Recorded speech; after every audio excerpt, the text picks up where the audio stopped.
Kalau di sini kami dari kelompok 2 akan menjelaskan mengenai pembuatan glukosa. Pertama-tama kenalin dulu. Yang pertama ada Marsha Deviana Sari dengan NIM 52134210060, kemudian Serlia Fitri Sadan dengan NIM 52134210080. Lalu ada Anvita Aulia Sakina dengan NIM 52134210087 dan Muhammad Waskito dengan NIM 52134200042. Apa itu glukosa? Glukosa adalah senyawa organik berjenis monosakarida. Glukosa sering disebut sebagai gula sederhana karena termasuk jenis karbohidrat yang tidak dapat dipecah menjadi bagian yang lebih kecil lagi. Karena glukosa merupakan salah satu komponen penyusun karbohidrat, maka glukosa dapat diperoleh salah satunya dari jagung. Glukosa merupakan salah satu karbohidrat penting yang dibutuhkan sebagai sumber energi dan merupakan bahan bakar utama bagi otak dan sel darah merah. Meskipun glukosa penting bagi tubuh, namun jika dikonsumsi dalam jumlah yang berlebih dapat menimbulkan masalah kesehatan seperti darah tinggi, obesitas, dan diabetes. Kemudian kita masuk ke tahapan proses, di mana terbagi menjadi 3 tahap. Yang pertama ada persiapan bahan baku, yang kedua tahap reaksi, dan yang ketiga adalah tahap pemurnian. Berikut merupakan blok diagram pembuatan glukosa dari pati jagung dengan proses hidrolisa asam, di mana yang dibingkai garis putus-putus berwarna biru merupakan persiapan bahan baku, kemudian yang dibingkai garis putus-putus berwarna merah adalah tahap reaksi, dan yang dibingkai garis putus-putus berwarna hijau merupakan tahap pemurnian.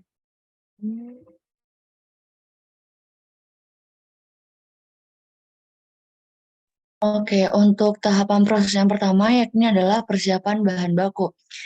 Tahap pertama proses itu adalah bahan baku jagung itu dipasok dari perkebunan yang masih berbentuk bonggol jagung lalu dimasukkan ke dalam gudang penyimpanan. Lalu diumpahkan ke dalam concealer dengan menggunakan continuous flow conveyor untuk dilakukan proses pemipilan antara biji jagung dengan tongkol jagung.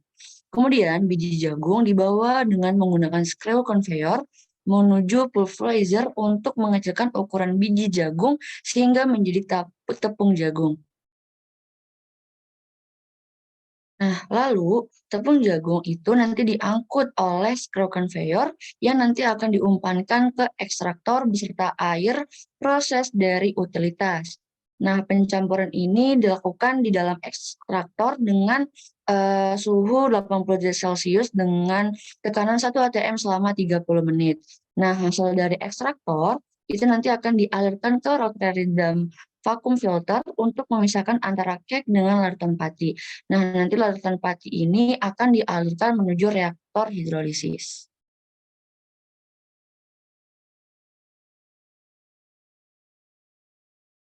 Untuk selanjutnya ada tahapan reaksi dalam pembuatan larutan glukosa. Yang pertama, asam sulfat dan juga air diumpankan ke dalam reaktor bersamaan dengan larutan pati. Di dalam reaktor hidrolisis, amilum yang terkandung dalam jagung diubah menjadi glukosa. Reaktor hidrolisis ini beroperasi secara kontinu dengan waktu tinggal selama 90 menit dengan konversi 97%.